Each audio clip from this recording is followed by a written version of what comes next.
get up get up ឬមកក៏ get up ជាងប្រែថាក្រៅពីគេងឬមកក៏ក្រៅពីដំណេកបាទ have breakfast have breakfast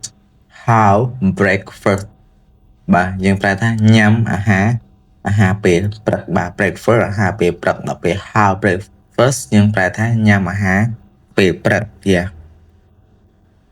រូបពុទ្ធកថាទី3បាទដើរបុកឈើ3ផ្នែកទៅហើយអញ្ចឹងយើងអានថា dangerous dangerous dangerous បាទអញ្ចឹងយើងប្រែថាគ្រោះថ្នាក់បាទគ្រោះថ្នាក់ហ្នឹងគឺសំដៅទៅលើឧបទ្ទវហេតុអីផ្សេងអញ្ចឹងណាបាទ safe safe safe ខ្ញុំប្រែថាសុវត្ថិភាពឬមួយក៏មានសុវត្ថិភាពបាទអញ្ចឹងពាក្យខុសគ្នានេះគឺ safe នេះគឺ dangerous គ្រោះថ្នាក់ហើយនេះគឺសុវត្ថិភាពបាទ hospital hospital ឬមួយក៏ hospital យើងប្រែថាមន្ទីរពេទ្យបាទមន្ទីរពេទ្យ airport airport airport បាទអញ្ចឹងប្រែថាអាកាសយានដ្ឋានហ្នឹងគឺកន្លែងយន្តហោះបងប្អូនកន្លែងចំណតយន្តហោះនឹងឯងយន្តហោះហោះឡើងឬមកក៏យន្តហោះចុះចតហ្នឹងទៅពាក្យបន្តទៀតនោះគឺ police station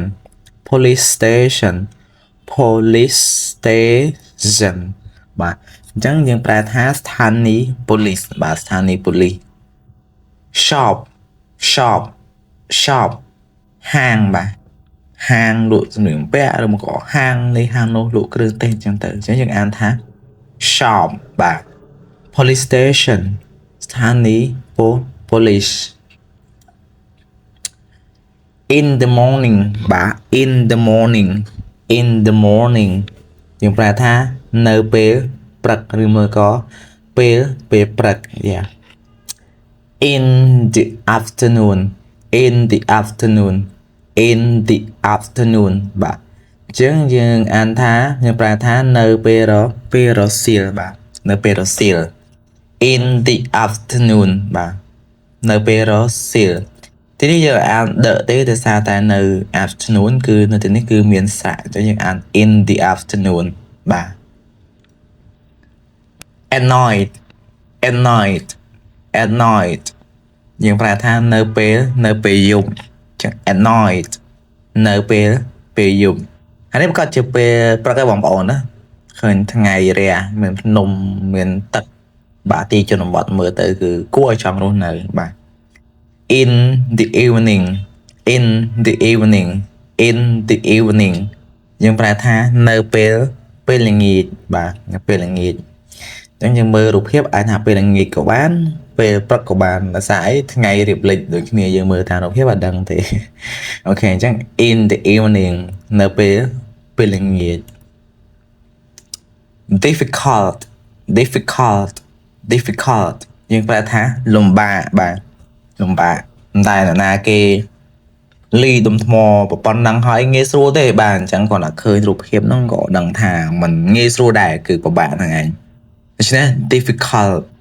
difficult ប្រែថាលំបាកបាទតកតាសប្បាយរីករាយបាទអញ្ចឹងនេះលោកកណ្ដុរនេះកំពុងតែរីករាយអញ្ចឹងយើងអានថា easy យើងប្រែថាងាយស្រួលបាទងាយស្រួលបាទ it easy ងាយគឺងាយស្រួលចុងក្រោយគេនោះគឺ go to school បាទ go to school យើងប្រែថាទៅសាលាឬមិនក៏ទៅសាលារៀន go home ទៅផ្ទះបាទ go home ទៅផ្ទះដល់ពេលចុងក្រោយសំណួរសួរថាហេតុអ្វីបានជាទៅសាលាយើងប្រើពាក្យថា go to school ដល់ពេល go home យើង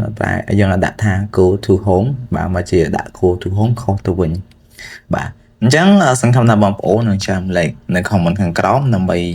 ចង់ដឹងបងប្អូនយល់យ៉ាងណាដែររវាងភាពខុសគ្នារវាង go to school ហើយនិង go home បាទនៅក្នុងវីដេអូនេះក៏ឈានមកដល់ទីបញ្ចប់ហើយដែរបើសិនជាមានកំហុសខុសឆ្គងសូមការអធិស្ឋានពីសំណាក់បងប្អូនអ្នកសិក្សាភាសាអង់គ្លេសទាំងអស់គ្នាហើយជូនពរបងប្អូនមានសុខភាពល្អសុខសប្បាយ